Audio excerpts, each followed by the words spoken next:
Hello दोस्तों, कैसे हैं आप सभी लोग। तो आपकी सीटेट की क्लासेस स्टार्ट हो चुकी हैं। जो बच्चे भी सीटेट की तैयारी करना शुरू कर चुके हैं वो लोग चैनल से जुड़ सकते हैं, और जो बच्चे हमसे नए जुड़े हैं वो चैनल को सब्सक्राइब कर लें। और पीडीएफ को प्राप्त करने के लिए आप हमारा टेलीग्राम चैनल ज्वाइन कर सकते हैं, जिसका लिंक मैंने डिस्क्रिप्शन में दे दिया है।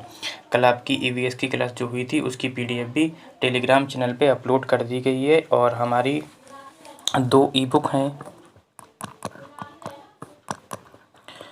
जो कि फ्री ऑफ कॉस्ट हैं, वो आपको टेलीग्राम चैनल पे मिल जाएंगी। किस किस की हैं वो, एक एंशिएंट हिस्ट्री की है और आपकी एवरेज की है। ठीक है, हैंड रिटन नोट्स हैं वो, आप लोग टेलीग्राम पे से जाकर उसको डाउनलोड कर सकते हैं। ठीक है, तो हम बिना देरी से क्लास को शुरू करते हैं। कल हमारी ये सीरीज़ स्टार्ट हो गई थी, जैसा कि आप देख सकते हैं सारे के सारे प्रीवियस ईयर के क्वेश्चन हैं आपके। तो आज हम क्वेश्चन नंबर 11 से शुरू करते हैं, और क्वेश्चन नंबर 11 हमारा कहता है कि नीचे दिए गए शहरों में किस एक में रेत नहीं होगा बेटा, यहाँ पे रेत होगा। रेत के पहाड़ जिन्हें रेत के टीले कहा जाता है पाए जाते हैं। कहता है काबुल में पाए जाते हैं, अबू धाबी में पाए जाते हैं, बर्लिन में पाए जाते हैं, या थिम्पू में पाए जाते हैं। ठीक है, तो रेत के टीले बेटा कहाँ पाए जाते हैं, अबू धाबी में पाए जाते हैं। क्वेश्चन नंबर 12 की ओर, और 12 क्वेश्चन अच्छा क्वेश्चन है आपका। कहता है कि कोई व्यक्ति 29 नवंबर, तो एक क्वेश्चन दिशा और इससे ज़रूर आपका सीटेट में पूछता है, तो आप लोग इस पर कमांड अभी से बनाकर चलें, क्योंकि बच्चे क्या होते हैं, अमूमन बच्चे इन क्वेश्चनों को छोड़कर भागने लगते हैं, और जबकि ये फ्री के क्वेश्चन हैं आपके नंबर गेन करने के लिए। ठीक है, तो कहता है कि कोई व्यक्ति 29 नवंबर 2019 को एक एक्सप्रेस ट्रेन में सूरत यानी कि गुजरात से नागरकोइल केरल जाने के लिए बैठा। ठीक, ये ट्रेन जो है सूरत से 19:45 पर यानी कि, और 1 दिसंबर 2019 को 11:45 बजे नागरकोइल पहुंची। कहता है यदि सूरत से नागरकोइल के बीच की दूरी कितनी है, 21-20 किलोमीटर है, तो इस यात्रा में ट्रेन की औसत चाल बताना है हमें।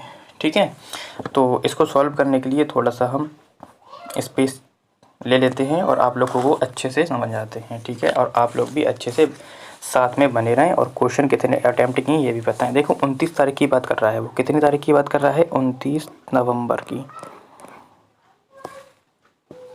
ठीक है, 29 नवंबर की बात कर रहा है, और कितने बजे, 19:45 पर।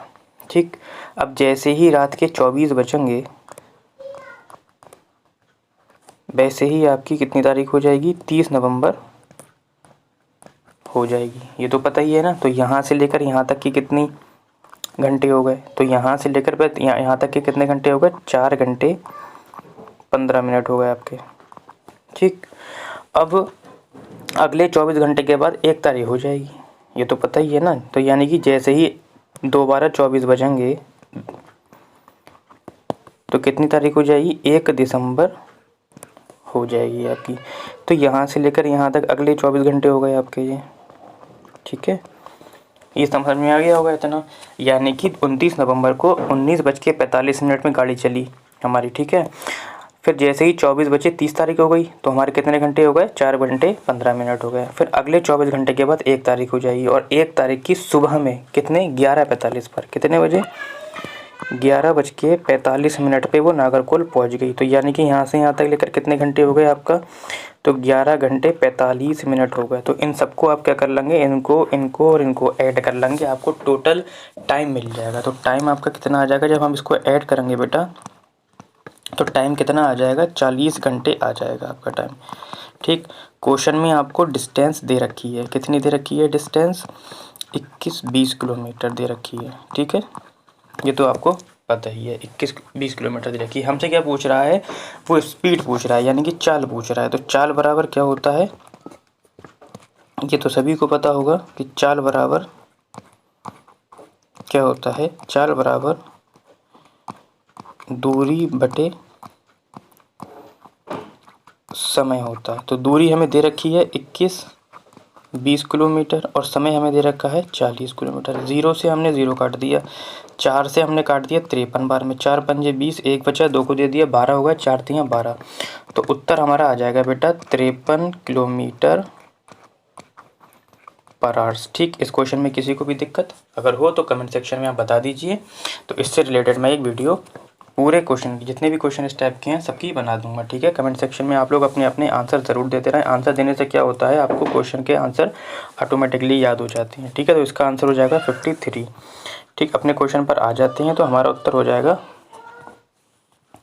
53, ऑप्शन नंबर सी हो जाएगा। ठीक, आगे बढ़ते हैं इसी क्रम में क्वेश्चन नंबर 12 की ओर। और क्वेश्चन नंबर 12 कहता है हमारा कि भारत की आज़ादी से पहले महात्मा गांधी ने जिस डांडी के समुद्र तट पर अपनी प्रसिद्ध यात्रा की थी वे भारत के नीचे दिए गए किस राज्य में स्थित है। कहता है कि आंध्र प्रदेश में है, कर्नाटक में है, महाराष्ट्र में है या गुजरात में है। तो उत्तर हो जाएगा आपका कहाँ पर है, गुजरात में है। ठीक, आगे बढ़ते हैं क्वेश्चन नंबर 14 की ओर। कहता है कि निम्नलिखित में से किस राज्य में the Jim Corbett national park स्थित है। कहता है कि राजस्थान में स्थित है, उत्तराखंड में स्थित है, पश्चिम बंगाल में स्थित है या मध्य प्रदेश में स्थित है। तो the Jim Corbett national park कहाँ पर है, आपका उत्तराखंड में स्थित है। ऑप्शन नंबर बी हो जाएगा। ठीक है, ये भी एक अच्छा क्वेश्चन है। देखो प्रीवियस ईयर का ये क्वेश्चन है आपका। तो पहले एक बार क्वेश्चन पढ़ लेते हैं, ऑप्शन पे हम बाद में जाते हैं। ठीक है, तो इस टाइप का क्वेश्चन भी आपको देखने को एग्ज़ाम में मिलता है। ठीक है, तो जो बच्चे ने पहले एग्ज़ाम दे चुके हैं उन्हें पता होगा कि किस टाइप के क्वेश्चन पूछे जा रहे हैं आप लोगों को। ठीक है, प्रीवियस ईयर का जो पेपर है वो भी हम जल्दी आपके लिए लेकर आएंगे कि आपको किस टाइप के क्वेश्चन पूछे जा रहे हैं। 15 क्वेश्चन कहता है कि किसी डॉक्टर का जो घर है एक्स पर स्थित है तथा उसका अस्पताल वाई पर स्थित है। डॉक्टर के घर से अस्पताल जाने के लिए कोई सीधी सड़क नहीं है। ठीक है, सीधी सड़क नहीं है। अतः डॉक्टर पहले ए पर जाते हैं जो एक्स के ठीक उत्तर में 600 मीटर दूरी पर स्थित है। फिर वे बी पर जाते हैं जो ठीक ए के दक्षिण में 450 मीटर दूरी पर स्थित है। फिर वे सी पर जाते हैं जो ठीक बी के पश्चिम में 120 मीटर दूरी पर स्थित है। अतः वे वाई पर अपने अस्पताल पहुंचते हैं और सी के ठीक उत्तर में 90 मीटर दूरी पर स्थित है। अस्पताल के सापेक्ष डॉक्टर के घर की सही दिशा बताना है आप लोगों को। ठीक है, तो इसको हम सॉल्व करते हैं। तो इसके लिए मुझे थोड़ा स्पेस चाहिए है, तो मैंने क्या करा, क्वेश्चन को थोड़ा सा छोटा कर दिया है। अब हम इस क्वेश्चन को सॉल्व करते हैं। कहता है कि अस्पताल जो है किसी डॉक्टर का घर एक्स पर है। ये देखो, ये हमारा एक्स हो गया घर। ठीक, एक्स पर स्थित है, उसका अस्पताल वाई पर स्थित है। ठीक, कोई दिक्कत नहीं है। फिर कहता है कि डॉक्टर के घर से अस्पताल जाने के लिए कोई सीधी सड़क नहीं है। अतः डॉक्टर पहले ए पर जाते हैं और जो एक्स के कहाँ पर है, ठीक पूरब में स्थित है। तो यानी कि एक्स के ठीक पूरब में हमारा ये आ गया ए। थोड़ा छोटा कर लेते हैं इसे, ये आ गया हमारा ए पर स्थित है। ठीक, 600 मीटर पर।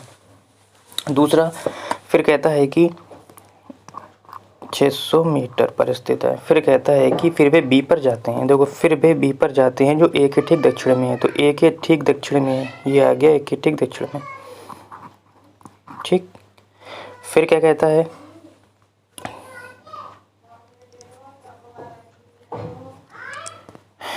अ 450 मीटर की दूरी पर स्थित है। फिर वे सी पर जाते हैं जो बी के ठीक पश्चिम में 120 मीटर पर। बी के पश्चिम यही तो होगा बेटा, ये आ गया। ठीक, 120 किलोमीटर पर, 120 किलोमीटर पर।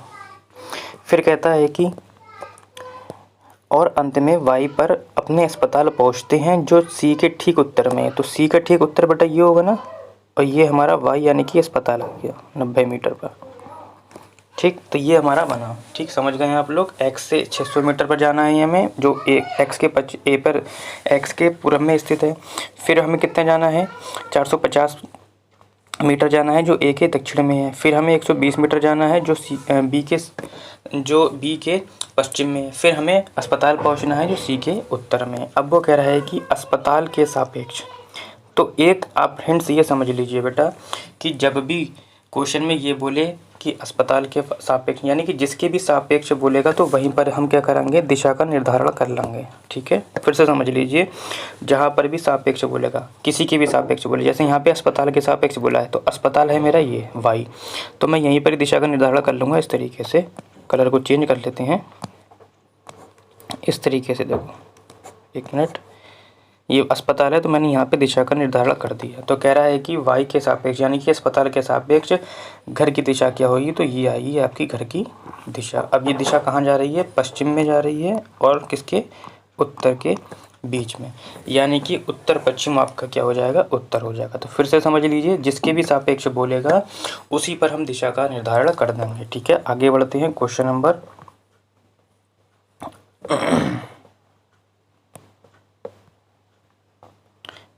16 की ओर। ठीक है, थोड़ा बड़ा इसलिए कर लिया है क्योंकि आपके लिए एक डायग्राम बनाना है। उड़ीसा के निकटवर्ती आपको राज्य बनाना है। ठीक, तो बना लेते हैं उठा। ठीक है,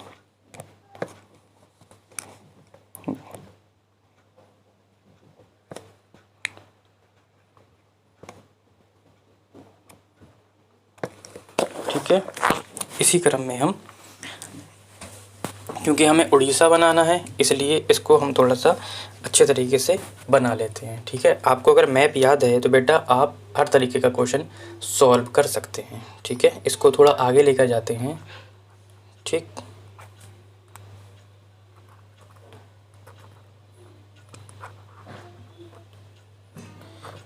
तो ये इस तरीके से आपका हो जाएगा। ठीक है, तो हमसे पूछा है क्या, उड़ीसा के निकटवर्ती, तो उड़ीसा कहाँ है पहले हम ये देख लेते हैं। देखो उड़ीसा जो है बेटा हमारा, ये वाला पोर्शन जो है उड़ीसा का है आपका। ठीक है, तो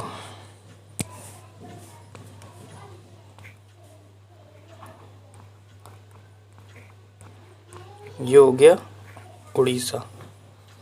ठीक है, उसके बाद इसके निकटवर्ती राज्य बताना है। तो उड़ीसा के निकटवर्ती राज्य कौन कौन से हैं। देखो ये वाला जो पोर्शन है आपका इस साइड वाला, ये हमारा क्या है, पश्चिम बंगाल का है। ठीक,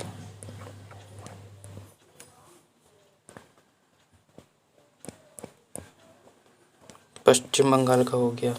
उड़ीसा के जो नीचे वाला एरिया है बेटा, ये हमारा क्या है, ये वाला एरिया ये है हमारा आंध्र प्रदेश का। काय का है, आंध्र प्रदेश का है।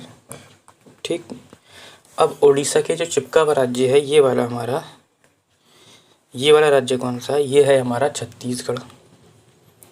कौन सा है, छत्तीसगढ़। थोड़ा सा एक मिनट, ये वाला, ये आ गया हमारा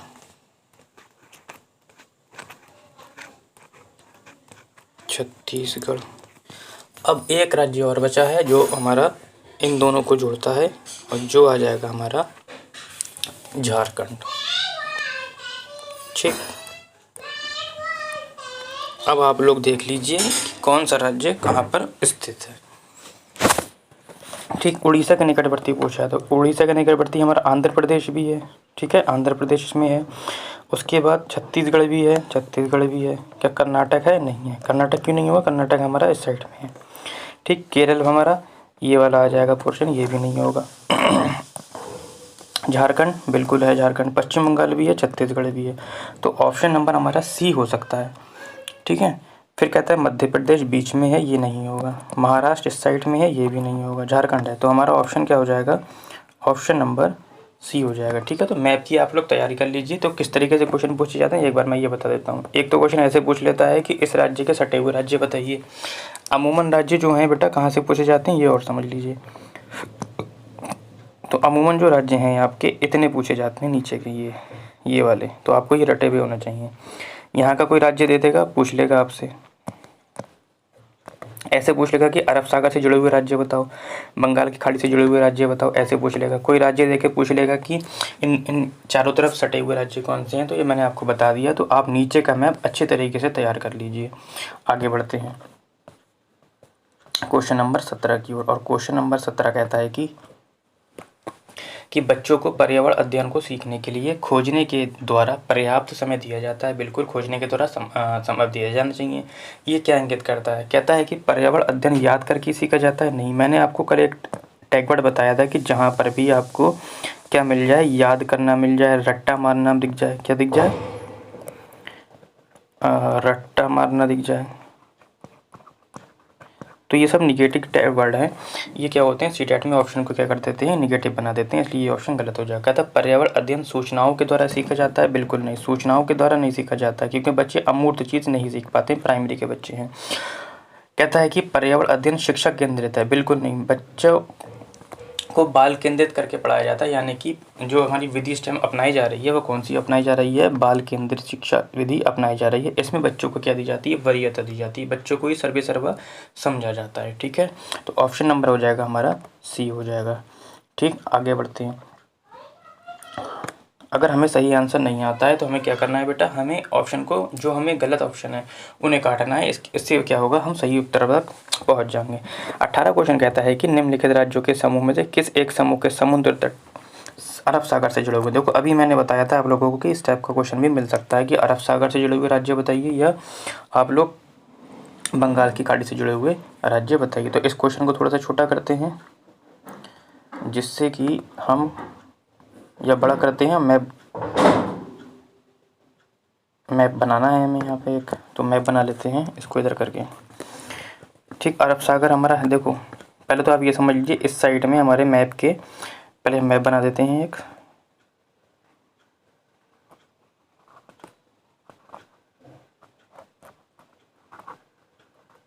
ठीक, ये हमारा मैप हो गया। अब इस साइड में हमारा क्या है, बंगाल की खाड़ी है। ठीक,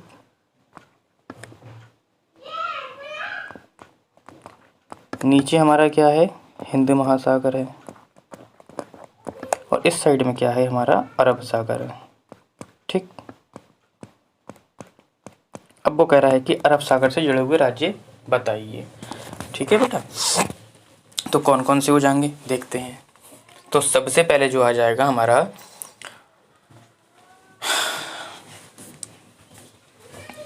देखो ये सभी को पता है कि ये वाला जो पोर्शन है आपका, ये वाला, ये क्या है, गुजरात का पोर्शन है। ये वाला पोर्शन क्या है, तो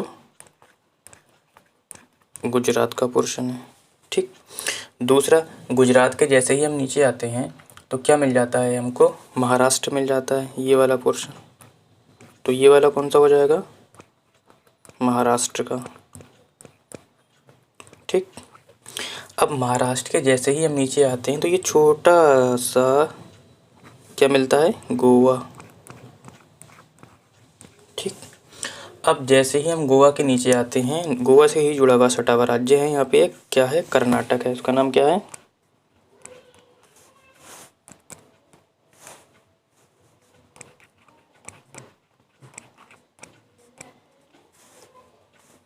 कर्नाटक आ जाएगा। अब कर्नाटक के जैसे ही हम नीचे आते हैं तो ये वाला जो पोर्शन है आपका, ये हमारा है केरल का। ठीक, तो अरब सागर से सटे हुए ये आपके राज्य हैं। इसी प्रकार से अब आप देख लीजिए ऑप्शन में। ठीक, देखिए पहले ऑप्शन में है कर्नाटक, कर्नाटक है हमारा, बिल्कुल है। केरल है, बिल्कुल केरल भी है। गुजरात है, गुजरात भी है। तो ऑप्शन नंबर हमारा ए हो जाएगा। आंध्र प्रदेश की नहीं होगा, वो यहाँ पर है, इसलिए ये गलत है। तेलंगाना भी आपका गलत हो जाएगा। केरल है, कर्नाटक नहीं है, पश्चिम बंगाल नहीं है, तमिलनाडु है, आंध्र प्रदेश नहीं है। तो ऑप्शन नंबर हमारा 18 का क्या हो जाएगा, 18 का ए हो जाएगा। तो आप लोग अपना मैप अच्छे से तैयार रखें। ठीक, उसके बाद क्वेश्चन, एक क्वेश्चन हर बार पूछा जाता है आपका थीम से, और आपका किससे, उप थीम से पूछा जाता है। तो आप लोग इस क्वेश्चन को भी याद रखेंगे और अभी से रट्टा मारना शुरू कर देंगे कि कितनी थीम है, कितनी उप थीम है। तो इसको हम थोड़ा सा क्लियर कर देते हैं बेटा। ठीक, तो सबसे पहले हम देखते हैं कि थीम की संख्या कितनी है। तो हमारी थीम है बेटा 6। अब कौन कौन सी है ये देख लेते हैं।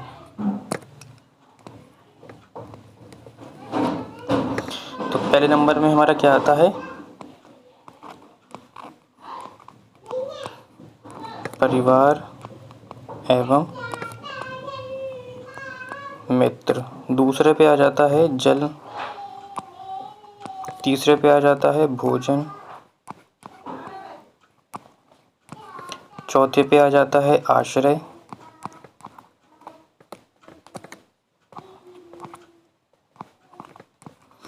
पांचवें पे आ जाता है बेटा यात्रा, और छठे पे आ जाता है जो हम सोचते हैं और जो करते हैं।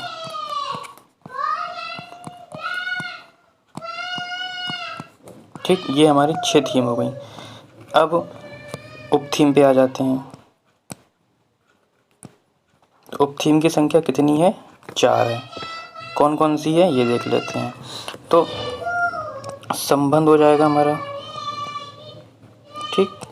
दूसरे नंबर पे आ जाते हैं कार्य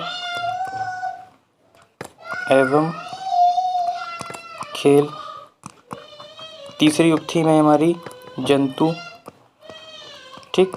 ऑप्शन में जानवर भी मिल सकता है। चौथे पे आ जाते हैं वनस्पति, और ऑप्शन में आपको पौधों भी मिल सकते हैं। तो आपको ये याद रखना है, स्क्रीनशॉट लेते हुए चलें आप लोग। थीम की संख्या कितनी है बेटा? थीम की संख्या 6 है और उपथीम की संख्या कितनी है? 4 है, ठीक। तो थीम कौन कौन सी हैं? परिवार एवं मित्र, जल, भोजन, आश्रय, यात्रा, जो हम सोचते हैं और जो करते हैं। उपथीम की संख्या 4 है। पहली संबंध, कार्य एवं खेल, जंतु, ऑप्शन में जानवर भी मिल सकता है, वनस्पति को पौधे भी मिल सकते हैं, ठीक। आ जाते हैं अपने क्वेश्चन पर। और आज के सेशन का यह सेकंड लास्ट क्वेश्चन है। तो कहता है कि निम्नलिखित में से कौन सा वर्तमान परिवर्तन में 6 मुख्य थीमों में से एक नहीं है? ये कह रहा है कौन सा नहीं है। तो नहीं वाला आपको बताना है।